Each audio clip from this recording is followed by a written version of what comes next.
I have Yeah, that 2:04. that clock's off. Yep, that's a little Yeah, fast. no, we'll get into that. It's 5 after, Yeah. after Yeah, 2. But don't let that. Okay, anyway, change so your what we see then is when he leaves the war, then he's right back to his natural sciences that he wants to develop.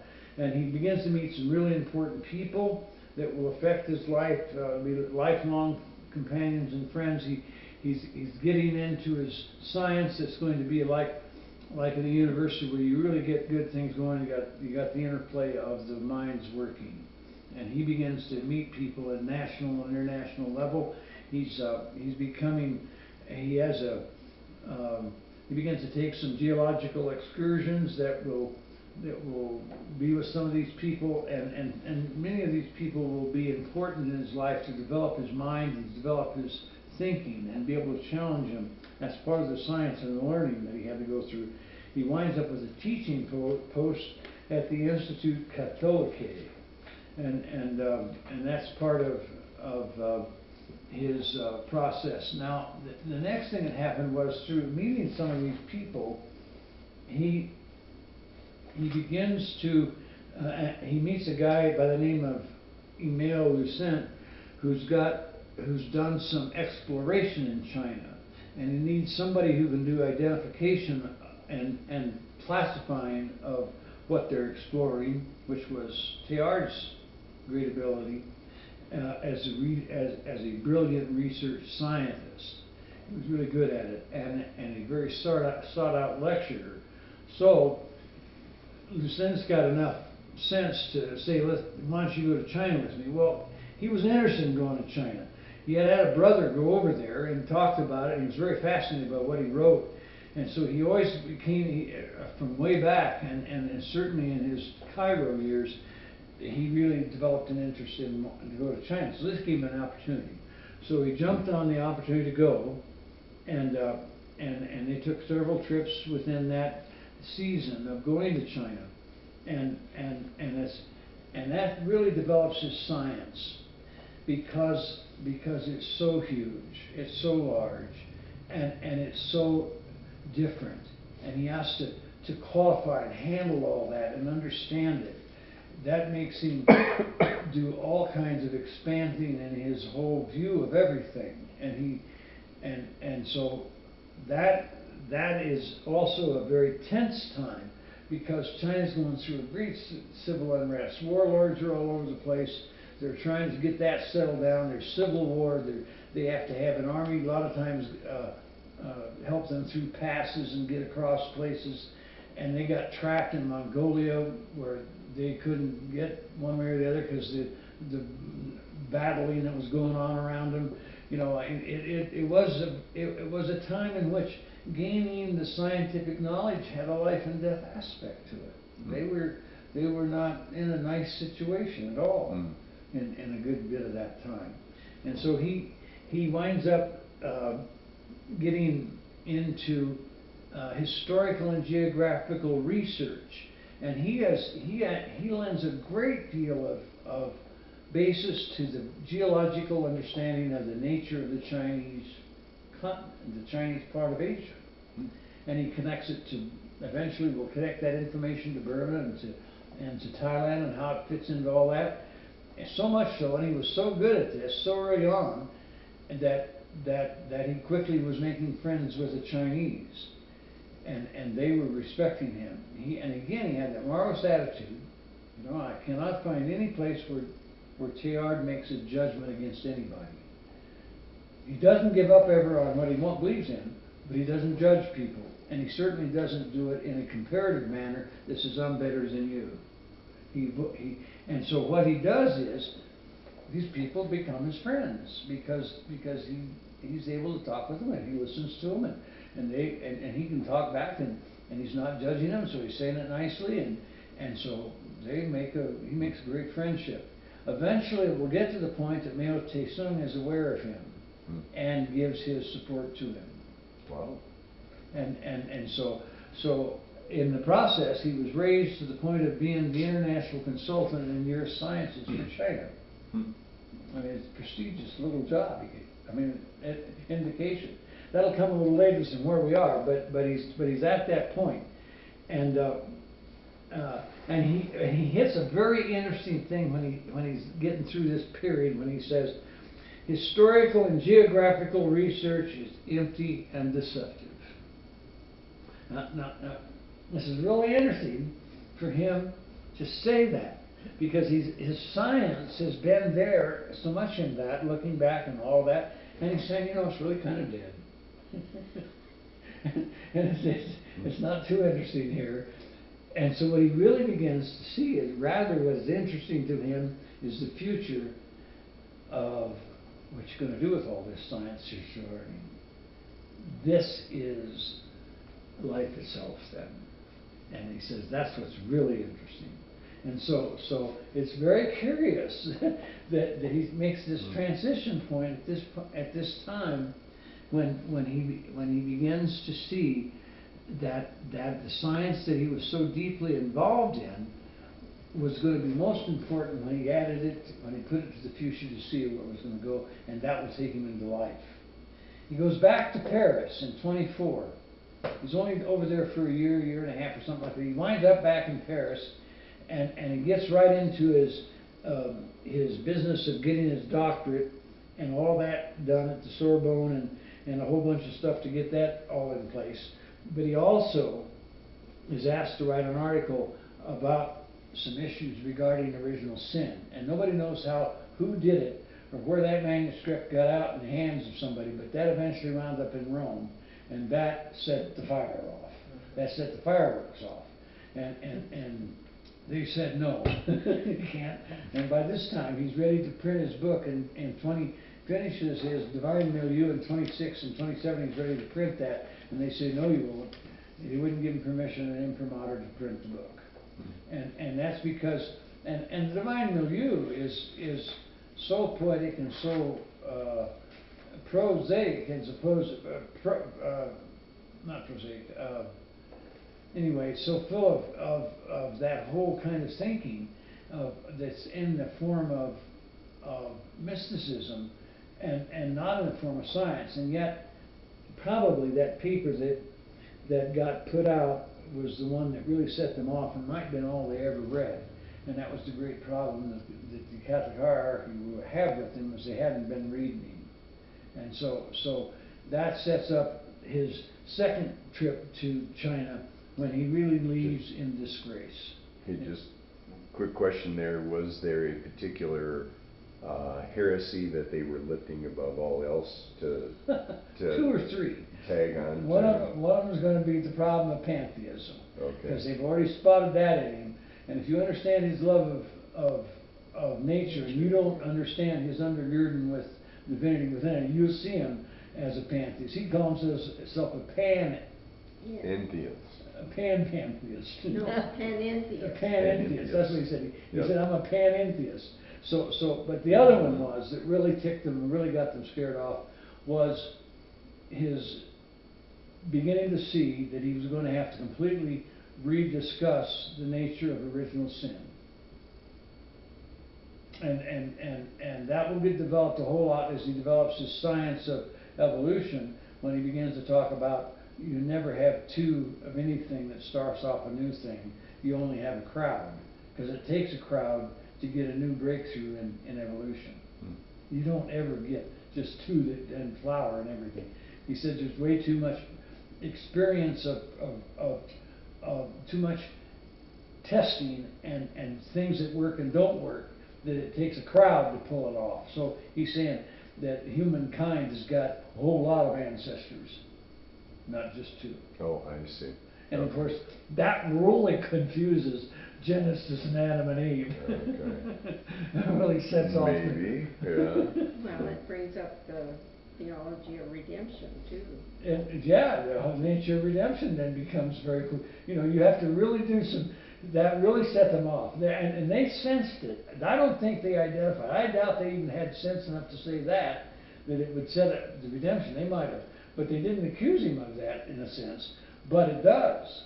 And so you have to, and it was so heavy and so frightening to them, they shut him down as best they could. And so he leaves the next time for Paris. I'm going to have to in the take off disgrace. now. Very fascinating. I'll read this and try to Oh, join in. we're- How much I'm- do you want us to read of this? Oh, as much as you want, read it all, but, you know, be a few pages in, and I'm looking at the 21st. 21st. That's it, I mean, the 20th, it's 20th, 20th. which is a Oh, Tuesday, Yeah. Or and Tuesday. I'm out of town that day, Okay. unfortunately, but, Go get to YouTube and watch YouTube. okay, you'll be filming. Yes. All right, very good. Thank you, thank you. Good meet to see you. you. So, when we move through this new effort into China, we have a lot of things in this science that probably were being focused on partly for a way to survive, because this science could be developed without getting in the argument. And also at that time, someplace, and I don't have the dates yet, I'll have to get that, and I don't have them scored in yet, when he gets into the Peking man, and what happens is, he's not on the expedition that found the initial bones of the would indicate this very old fossil of a human fossil, and it's set in a situation in the bank of the dirt, and what it's found is all the information to know that they were co-reflective. They had become humans. They were no longer primates in this set of in the Sinanthropus or the Peking man, and then he of course jumps right in and becomes part of it, and he's so qualified and so intelligent about the whole thing that they let him really dictate a lot of how they developed that find, how they continue to dig it out and put it into order and understand it and everything else. He becomes very important in the whole development of the Peking man, the Sinanthropus. His science would be very interesting at that point. And his science would also be highly affected by what they had to do to get this science done. Long trips away from Peking, at that time Beijing was called Peking, away from the cities, and very harsh camping, traveling conditions. And so they would, and then eventually got to some motorized ones, but it was still very strange and difficult, and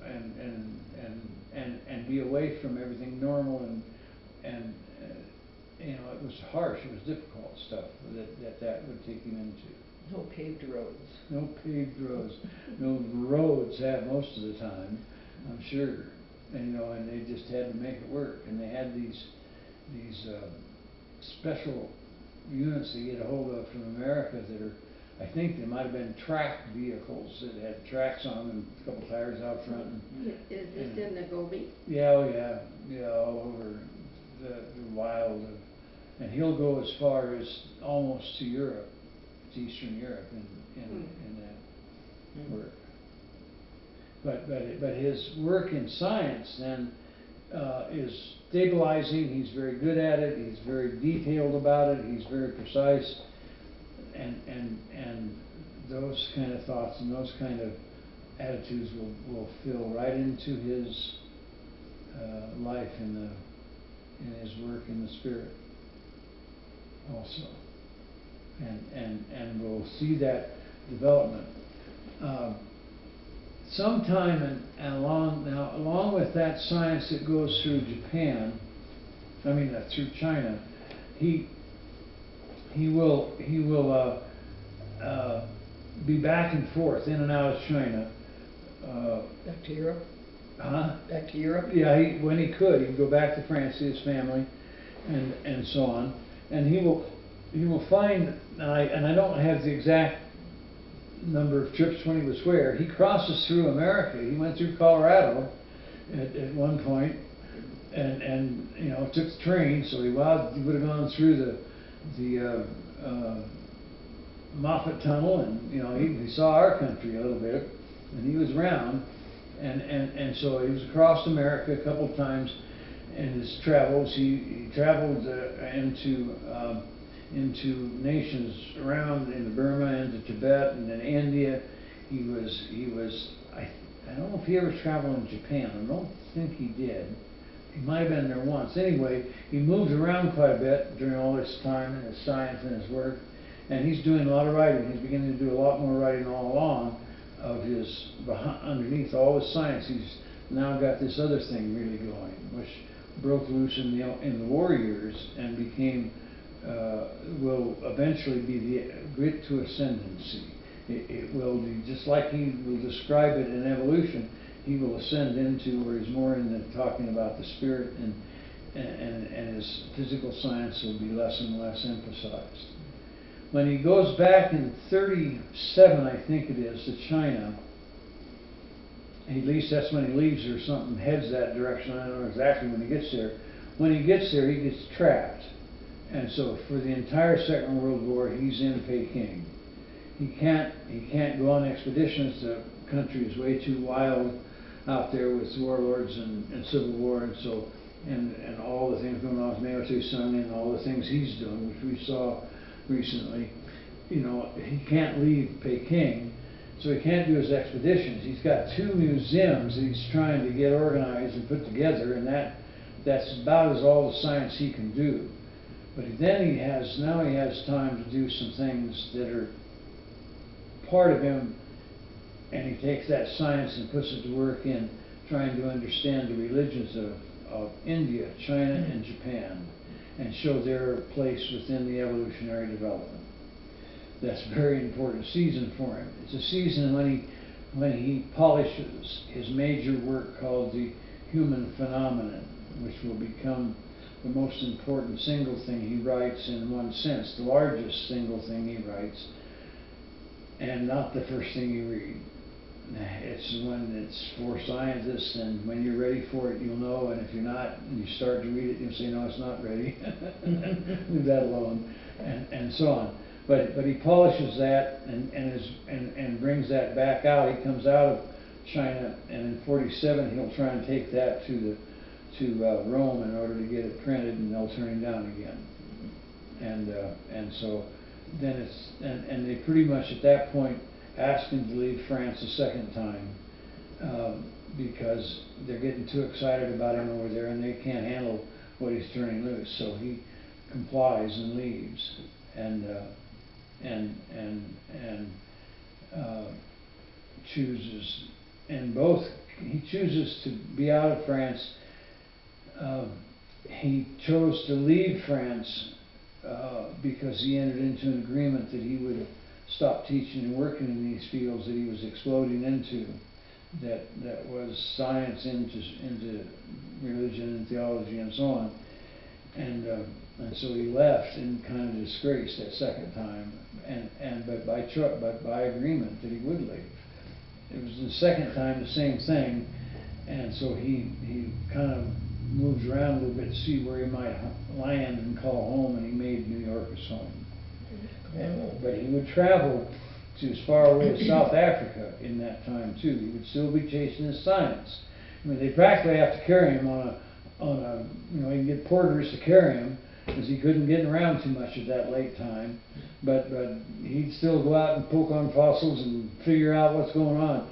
And so he did some work, and he was very interested in going into Africa because of its extensive history in paleontology and its importance. So he never gave up his science, but he now is really, his major focus is certainly much more into the evolutionary concepts applied to the fullness of the cosmos. And that includes science, but it also includes politics, and it includes faith and religion, and it includes social settings and politics and all that stuff.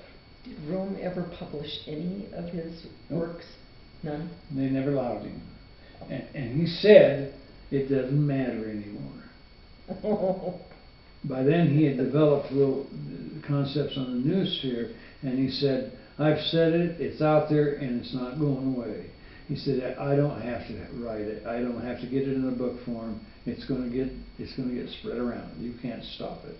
He knew that. He got and of course the science community paid to have it all published after he died. Yeah, right. Because I remember, they, you know. They jumped on it big time, and even carried over into the computer, where we have 20 of his books free, because they want his stuff published. So, yes. Anyway, Amazing. well, I think this should give you plenty to think on the nature of Teilhard's science and how it's integrated with him. It's never, ever boxed up in two corners, science and non-science. It's always mixed in together. And it's never, his religion, his spirituality is never boxed up in a box. It's always integrated back into this whole scientific milieu also. And that makes him very special and very important, because he doesn't judge either one. All part of the quantum leap, I guess. Now, hold on a minute. So, I got a short